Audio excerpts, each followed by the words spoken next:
और आइए हम आपको यहाँ सीधी तस्वीरें दिखाते हैं ये प्रेसिडेंट हाउस की, जहाँ पे गार्ड ऑफ ऑनर चल रहा है। और यहाँ पर आज का अहम दिन, चीन के राष्ट्रपति शी जिनपिंग के 3 दिवसीय दौरे का ये दूसरा दिन राजधानी दिल्ली में, जहाँ पे कल उन्होंने पहला दिन बिताया अहमदाबाद में। प्रधानमंत्री नरेंद्र मोदी ने पूरे गर्मजोशी के साथ उनका स्वागत किया और आज एक बार फिर यहाँ पे दिल्ली में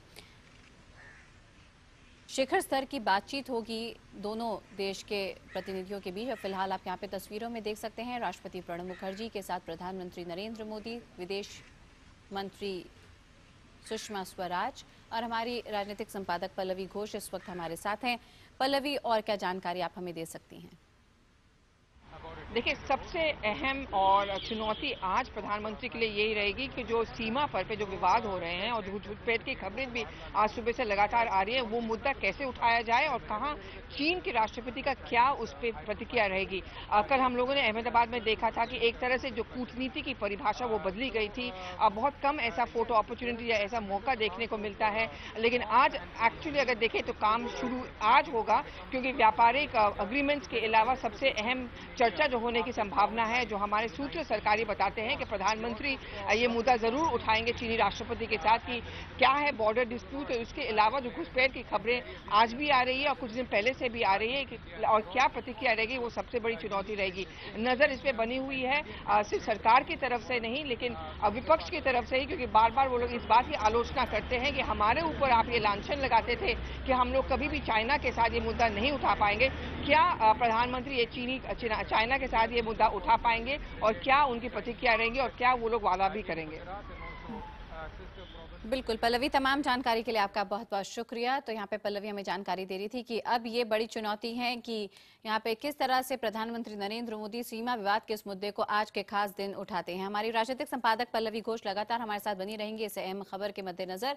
हम आपको बता रहे हैं कि किस तरह से आज भी बड़ी खबर हमें मिली है लद्दाख में भारत चीन सीमा से यह खबर, जहां पे लद्दाख के चुमार में चीनी फौज और भारतीय सेना के बीच तनाव अब बढ़ता जा रहा है। ये तनाव बीती रात तब और बढ़ गया जब 1000 चीनी सैनिक घुसपैठ करके चुमार पहुंच गए। चुमार में पहले से ही 300 से ज्यादा चीनी जवान मौजूद हैं। सूत्रों का कहना है कि कुछ चीनी जवान सादे कपड़े में भी हैं और जानकारी मिल रही है कि चीनी फौज भारतीय सीमा में 4 से 5 किलोमीटर भीतर घुस गई है। भारत ने भी जवाबी कार्रवाई करते हुए सेना की टुकड़ी वहां भेजी है।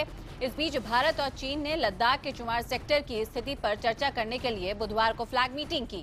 चुमार सेक्टर में दोनों देशों के सैनिकों ने एक दूसरे के आमने सामने इस बातचीत को मुकाम तक पहुंचाने की कोशिश की, लेकिन यहाँ पर एक और खबर जहाँ पे 1000 और चीनी सैनिक यहाँ पे घुस आए हैं चुमार सेक्टर में।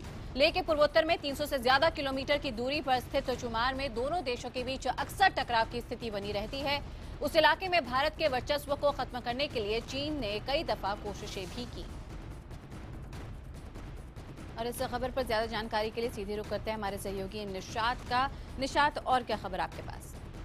बिल्कुल, देखिए जैसे डेमचौक में जो मनरेगा के तहत एक नदी बनाई जा रही थी, वहां पर ये काम हो रहा था, लेकिन देर रात अचानक तकरीबन 1000 की संख्या में जो पीपल्स लिबरेशन आर्मी जो चीनी फौज है वो अंदर दाखिल हो गई और वहां पर काम को पहले रुकवा दिया गया। उसके साथ जो वहां पर लोग काम कर रहे थे उनके साथ भी बदसलूकी की गई। जैसे ही ये खबर मिली उसके बाद वहां पर फिलहाल एलएसी पे 3 और जो बटालियन है वो भेजी गई है ताकि इस पूरे मामले में अपने आप को कंट्रोल किया जा सके, क्योंकि लगातार जो चीनी सेना है वो घुसपैठ करती आ रही है और डेमचौक एरिया में ये दूसरी बार ऐसा है कि इस तरह से चीनी सेना जो है अंदर दाखिल हुई है और कहीं ना कहीं जो भारतीय सेना के साथ जो फेस ऑफ जो जैसे हालात वहां पर है फिलहाल, लेकिन कोशिश ये की जा रही है कि ये पूरा मामला जो है फिलहाल बातचीत से सुलझाया जा सके। तेजस्वी, बिल्कुल निशात, ऐसे में जाहिर तौर पे चुनौती आज प्रधानमंत्री नरेंद्र मोदी के लिए भी ये बनी रहेगी कि जब आज खास दिन उनकी बातचीत हो रही होगी चीन के राष्ट्रपति के साथ, तो वो कैसे इस गंभीर मुद्दे को उठाएं। 3488 किलोमीटर की ये जो सीमा हम साझा करते हैं चीन के साथ, आज नहीं बल्कि बरसों से, सालों से ये एक अहम मुद्दा बना रहा है दोनों देशों के बीच। बिल्कुल, जाहिर तौर पर देखिए ये दूसरा दिन ऐसा है जब चीनी सेना ने इस तरह से अंदर घुसपैठ की कोशिश की है और लगातार कई ऐसे मामले सामने आए हैं जहां पर ये बातें सामने आई कि लगातार जो LAC है वहां पर चीनी सेना दाखिल होकर भारतीय जवानों के साथ या कहें वहां रहने वाले लोगों के साथ बदसलूकी या अपनी जोर जबरदस्ती करने की कोशिश करती है। आज की इस मीटिंग में ये मामला बेहद अहम होगा और कहीं ना कहीं प्रधानमंत्री की ये कोशिश जरूर होगी कि ये पूरा जो मामला है वो चीनी प्रधानमंत्री के साथ साझा करे। इस पूरे मामले में कोई ठोस नतीजा निकल गया है, क्योंकि जिस तरह से लगातार पीपल्स लिबरेशन आर्मी की जो जवान है वो बार बार भारतीय सेना में दाखिल होकर इस तरह से अपनी हेकड़ी जमाने की कोशिश करते हैं और हर बार जो हालात है वो काफी ज्यादा टेंस बना रहता है। बिल्कुल, तो ये दो तस्वीरें जिससे आप अंदाजा लगा सकते हैं, एक तरफ जहां पे दिल्ली में मुलाकात के लिए सारी तैयारियां पूरी हो चुकी हैं, तो दूसरी तरफ यहां पे लद्दाख में घुसपैठ लगातार पीपल्स लिबरेशन आर्मी की तरफ से। निशात, आप बने रहिए हमारे साथ। इस बीच अपने दर्शकों को हम बताना चाहेंगे कि चीन के राष्ट्रपति शी जिनपिंग ने अपने भारत दौरे के पहले दिन अहमदाबाद में प्रधानमंत्री मोदी के साथ भव्य स्वागत देखा। ऐसा पहली बार हुआ है कि देश की राजधानी दिल्ली से दूर अहमदाबाद में किसी देश के साथ अहम समझौते हुए हैं। दरअसल मोदी की कामयाब जापान यात्रा के बाद अब चीन पर भी दबाव है कि वो भारत में ज्यादा से ज्यादा निवेश करे। ऐसे में माना यह जा रहा है कि आज दिल्ली में चीन $100 बिलियन के निवेश का ऐलान कर सकता है। अपने दौरे के पहले दिन अहमदाबाद में प्रधानमंत्री मोदी के साथ भारतीय स्वागत का लुत्फ उठाया चीन के राष्ट्रपति शी जिनपिंग और उनकी पत्नी फेंग ली युआन ने। मोदी जैसी जैकेट पहनी महात्मा गांधी के आश्रम गए और भारतीय लोक नृत्य का आनंद उठाया। अहमदाबाद में ही गुजरात के लिए कई समझौतों पर दस्तखत भी हुए। अब नजर है दौरे के दूसरे दिन दिल्ली में होने वाले भारत चीन समझौतों पर। माना जा रहा है कि चीन $100 बिलियन से लेकर $300 बिलियन तक के निवेश का ऐलान कर सकता है। भारत और चीन के बीच कारोबार से जुड़े 16 समझौतों पर हस्ताक्षर होंगे। चीन ने महाराष्ट्र में ऑटोमोबाइल इंडस्ट्रियल पार्क और गुजरात में पावर ट्रांसमिशन पार्क बनाने का प्रस्ताव रखा है। सिर्फ इन्हीं दो पार्कों पर $6.5 बिलियन निवेश किए जाने के आसार हैं। दोनों देशों की रेलवे के बीच भी समझौता होने के आसार हैं। रेलवे रूट के बिजलीकरण, ट्रैक और स्टेशनों के आधुनिकीकरण पर समझौता हो सकता है। मोदी सरकार का मकसद है रेलवे रूटों को इतना आधुनिक किया जाए कि कम से कम 160 किलोमीटर प्रति घंटे की रफ्तार से ही ट्रेन चल सके। वहीं चीन को उम्मीद है कि भारत भी व्यापार के प्राचीन रास्ते सिल्क रूट को पुनर्जीवित करने की बड़ी योजना में उसकी मदद करेगा। जिनपिंग के दौरे से पहले प्रधानमंत्री मोदी भी चीनी मीडिया से इसका जिक्र कर चुके हैं। ये बहुत ही सारगर्भित और बहुत ही सामयिक उन्होंने जो नाम दिया है, इंच टूवर्ड्स माइल। अगर भारत और चाइना आगे बढ़ेगा एक सिनर्जी के साथ, एक एनर्जी के साथ, तो स्वाभाविक रूप से अगर भलाई किसी की होगी तो वो मानवता का होगा। इसी प्रकार के स्वप्न को देखते हुए नरेंद्र मोदी जी ने इंच टूवर्ड्स माइल का नारा दिया है और ये जरूर सक्सेसफुल होगा। हालांकि इस दौरे की कामयाबी इस बात पर निर्भर करेगी कि विवादित मुद्दों पर दोनों देशों का रुख क्या होता है। मसलन भारत चीन से व्यापार घाटा कम करने की उम्मीद करेगा। इसके अलावा सीमा विवादों को निपटाने के लिए नए प्रतिनिधियों के नाम का ऐलान भी हो सकता है। तिब्बत और दलाई लामा भी मुद्दा हो सकते हैं और जम्मू कश्मीर और अरुणाचल के लोगों के लिए स्टेपल वीजा का मुद्दा भी उठ सकता है। दौरे के दूसरे दिन होने वाली शिखर वार्ता हैदराबाद हाउस में होगी। इसके बाद चीन के राष्ट्रपति शी जिनपिंग, उपराष्ट्रपति हामिद अंसारी और राष्ट्रपति प्रणब मुखर्जी से भी मुलाकात करेंगे। Bureau report, IBN 7। और इस खास पेशकश में चर्चा के लिए हमारे साथ हैं हमारे खास मेहमान कांग्रेस के नेता प्रेमचंद्र मिश्रा हमारे साथ जुड़ रहे हैं। तो वहीं पर हमारे साथ स्टूडियो में मौजूद हैं जाने माने कॉलमिनिस्ट और प्रोफेसर रहे पुष्पेश पंत भी।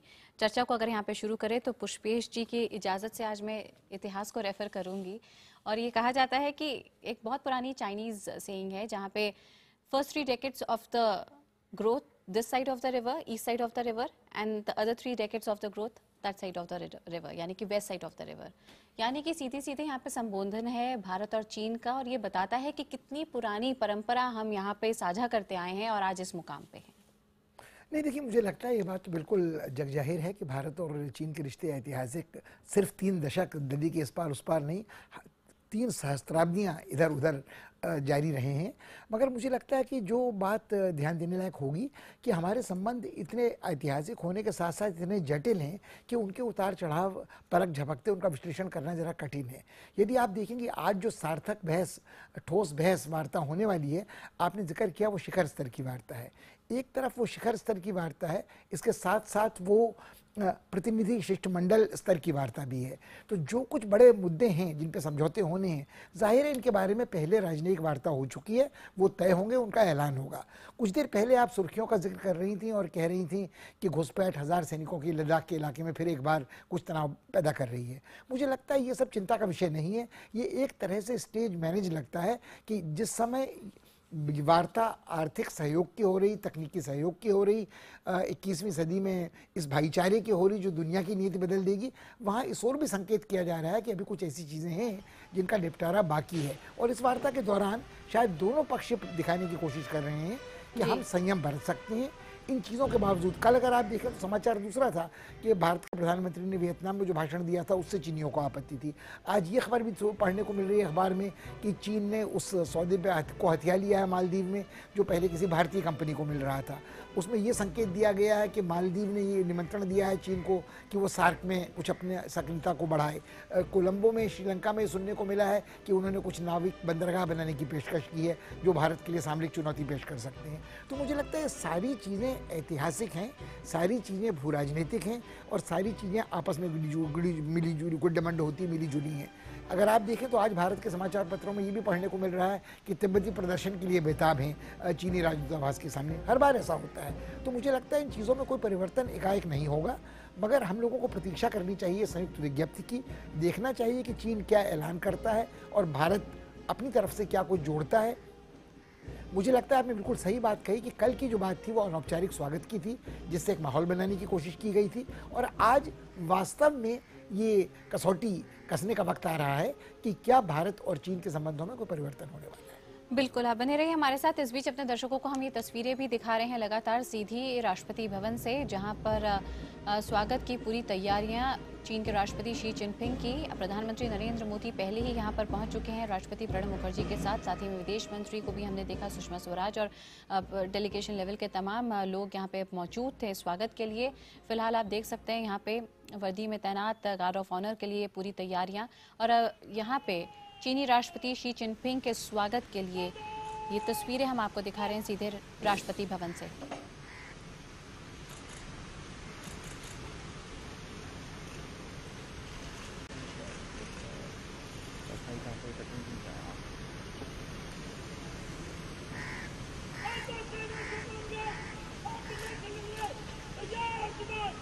और वहीं पर आपको बता दें कांग्रेस के नेता प्रेमचंद्र मिश्रा भी हमारे साथ लगातार बने हुए हैं।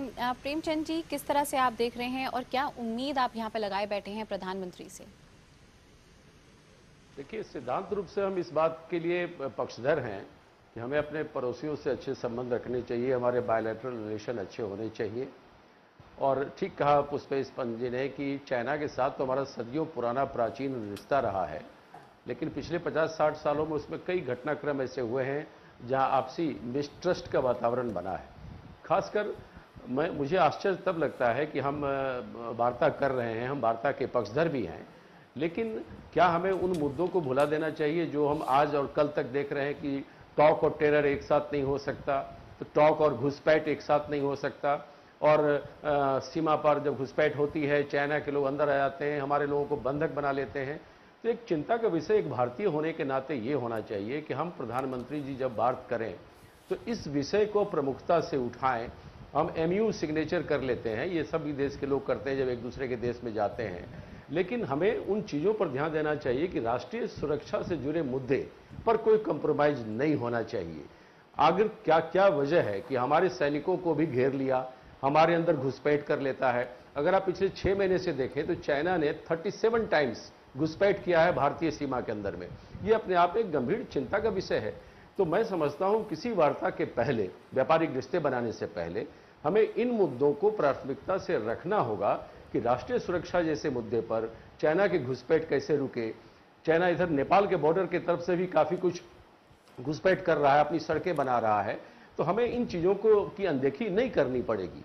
और आश्चर्य तब लगता है जब यही घटनाएं पहले होती थी तो हमारे नेतृत्व के ऊपर कहा जाता था कि कमजोर प्रधानमंत्री हैं, कमजोर शासक हैं, 56 इंच का सीना वाला लीडर चाहिए इस देश को, चाहे पाकिस्तान की तरफ से गोलाबारी हो या चाइना की घुसपैठ हो। ये जुमले अब अक्सर मोदी जी यूज करते थे। तो आज देश यह भी जानना चाह रहा है कि करीब 100 बार पाकिस्तान ने सीज फायर का उल्लंघन किया आपके शासन में, चाइना बार बार घुसपैठ कर रहा है, तो क्या हमें इन टॉक्स पर जाने से पहले यह व्यवस्था सुनिश्चित नहीं करनी चाहिए कि राष्ट्रीय हितों के मुद्दे पर हमारा स्टैंड कड़ा हो, हम उस पर कंप्रोमाइज नहीं करें, और ये चीजें जो चाइना कर रहा है या उसके सैनिक कर रहे हैं उसे इमीडिएट रोकना चाहिए। यह क्या हुआ कि उसके राष्ट्रपति यहां आए हैं, हम उन्हें स्वागत कर रहे हैं, और दूसरी तरफ उनके सैनिक हमारे यहां घुसपैठ कर रहे हैं, हमारे यहां लोगों को बंधक बना रहे हैं। तो ये गंभीर चिंता का विषय है। तो कांग्रेस चाहेगी कि हमें बायलैटरल रिलेशन की तरफ बढ़ना चाहिए, रिश्ते अच्छे करने चाहिए, लेकिन राष्ट्रीय सुरक्षा के मुद्दे पर किसी तरह के कंप्रोमाइज नहीं होना चाहिए।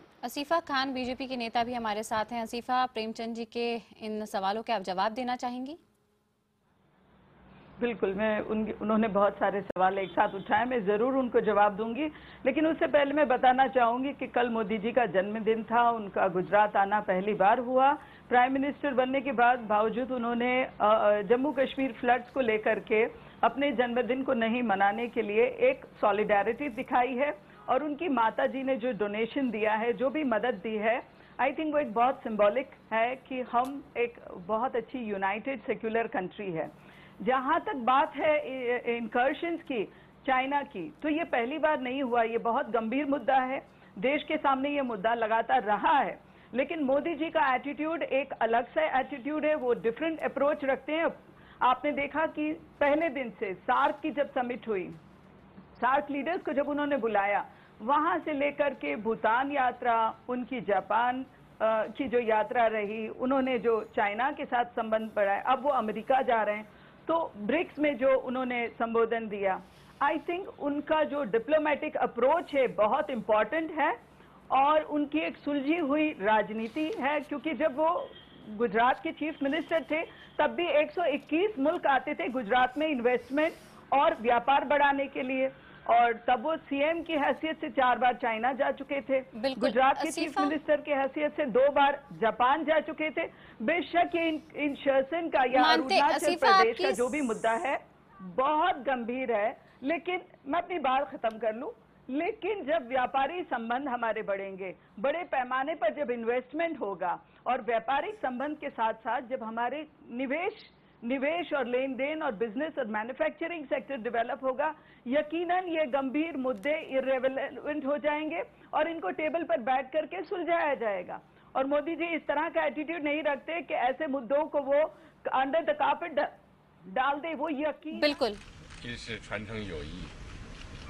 中国和印度呢是2大古老文明，拥有着数千年的友好交往。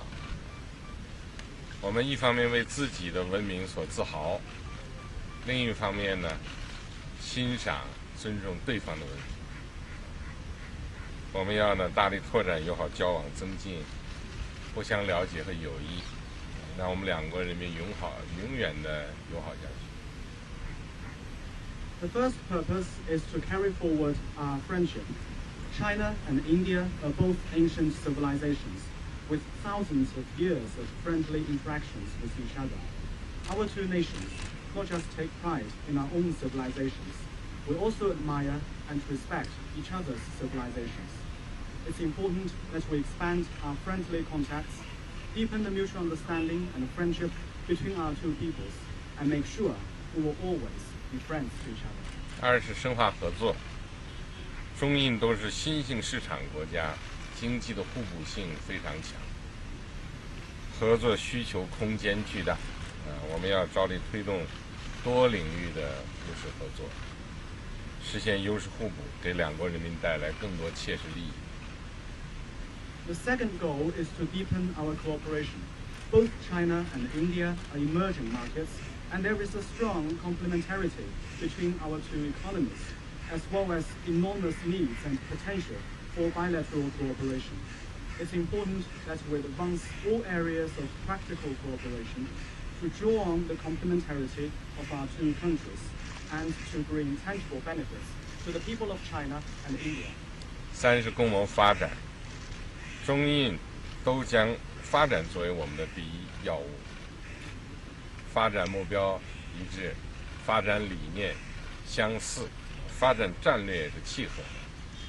我们要深度对接发展战略，构建更加紧密的发展伙伴关系，在民族复兴的道路上呢，能够携手前行。The third goal is to pursue development together. Both China and India see development as our top priority. We have common development goals, similar development philosophies, and compatible development strategies. It's important that we deepen the alignment of our respective development strategies and to build a closer developmental partnership. 中印呢是两个最大的发展中国家和新兴市场国家，也是世界多极化进程的两支重要的力量。两国关系具有战略意义和全球影响。中印携手合作，共同发展将给25亿的两国人民带来福祉，给亚洲带来繁荣，给世界带来机遇。我期待着同印度领导人一道，做中印关系的积极推动者，携手努力将中印面向和平与繁荣的战略伙伴关系提升到一个新的高度。China and India are the world's two largest developing countries and emerging markets. We're also two important forces in an increasingly multipolar world. Therefore, our relationship has strategic and global significance. When our two countries work with each other for common development, we can bring benefit to the 2.5 billion people in China and India. We can bring prosperity to Asia, and we can create opportunities for the world. During this visit, I hope to work with the Indian leadership to be strong advocates of China-India relations and to partner with each other to take our strategic and cooperative partnership for peace and prosperity to a higher plane. 谢谢。 Thank you.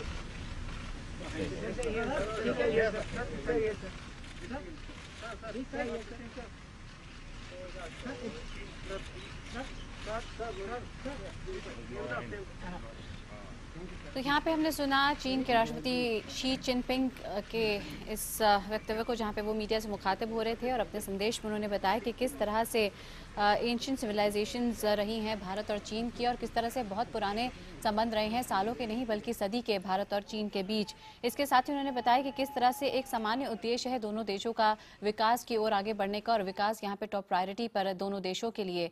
ऐसे में इस multipolar दुनिया में जहां पे लगातार प्रतिस्पर्धा बढ़ती जा रही है, ये ज़रूरी हो जाता है भारत और चीन के लिए कि वो परस्पर रिश्ते कायम करें और एक साथ आगे बढ़ें, एक दूसरे का सहयोग करें, जहां तक यहां पर विकास की बात है और शांति की बात है। यहां पर इस बात को गिनाते हुए शी चिनपिंग इस ज़रूरत को बताते हुए कि कितना ज़रूरी है यहाँ पे भारत और चीन के लिए आगे बढ़ना। मैं सीधे यहाँ पे रुक करना चाहूँगी हमारे साथ स्टूडियो में मौजूद हमारे खास मेहमान पुष्पेश पंत जी का। और एंशिएंट सिविलाइजेशन से अगर शुरू करें, हमारे दर्शकों को भी अपने दर्शन से ये जरूर समझाइएगा पुष्पेश जी। हमने देखा ईस्टर्न हेमिस्फेयर और वेस्टर्न हेमिस्फेयर जहाँ पे सिविलाइजेशंस बटी थी, बेबीलोनिया, मेसोपोटामिया, ग्रीक, रोमानिया, ये जितनी भी सिविलाइजेशन वेस्ट की थी आपस में लड़ी भिड़ी खत्म हो गई, अवशेष उनके बाकी हैं। लेकिन जब हम ईस्टर्न हेमिस्फेयर की बात करते हैं तो भारत और चीन दो ऐसी सिविलाइजेशन सामने आती हैं जो कि आगे बढ़ती रही, एक दूसरे को बढ़ाती रही और परस्पर रिश्ते कायम रहे, और आज हम सब हैं। नहीं, देखिए जिस तरह आप सवाल पूछ रहे हैं उसका उत्तर देना मेरे लिए तर्कसंगत ढंग से बड़ा कठिन है। आपने ईस्टर्न हेमिस्फीयर और वेस्टर्न हेमिस्फीयर की बात की और दो सिविलाइजेशंस की बात की। हकीकत ये है कि ये ईस्ट और वेस्ट की जो कल्पना है ये उपनिवेशवाद के दौर से यूरोपियनों की मालिकों की बनाई हुई है। जहाँ तक प्राचीन सभ्यताओं का सवाल है, वो एक पुरानी दुनिया थी जिसमें ईस्टर्न और वेस्टर्न हेमिस्फीयर का अंतर पूर्व और पश्चिम का नहीं था। वो सभ्यता मिस्र की हो, नज़ला फरात की हो, इराक की हो, सीरिया की हो, सिंधु घाटी की हो, चीन की हो, वो सारी प्राचीन सभ्यताएं एक दुनिया का हिस्सा थी और आपस में जुड़ी थी। आज यदि चीन के राष्ट्रपति बात करते हैं प्राचीन रेशम मार्ग की और प्राचीन मसाला मार्ग की, तो ये हज़ारों साल पुराने जो यात्रा के पथ थे ये इन संस्कृतियों को, सभ्यताओं को आपस में जोड़ते थे। इतिहासकार जानते हैं कि हज़ारों साल पहले सुमेर और बेबीलोनिया की सभ्यता के साथ आदान प्रदान व्यापारिक सिंधु घाटी वाले लोगों का होता था। हज़ारों वर्ष पहले प्लिनी के विवरण से पता चलता है कि रोम का लेना देना, यूनान का लेना देना भारतीय सभ्यता से था। तो ये विभाजन पूरब और पश्चिम का उपनिवेशवाद के पहले, यूरोपीय उपनिवेशवाद के पहले देखने को नहीं मिलता। एक बड़ी मशहूर किताब है हंटिंगटन की, जो कहते हैं सभ्यताओं की भिड़ंत, क्लैश ऑफ सिविलाइजेशंस, जिसमें भी वो जो जिक्र करते हैं वो सिर्फ पश्चिम और पूरब की सभ्यताओं का नहीं है।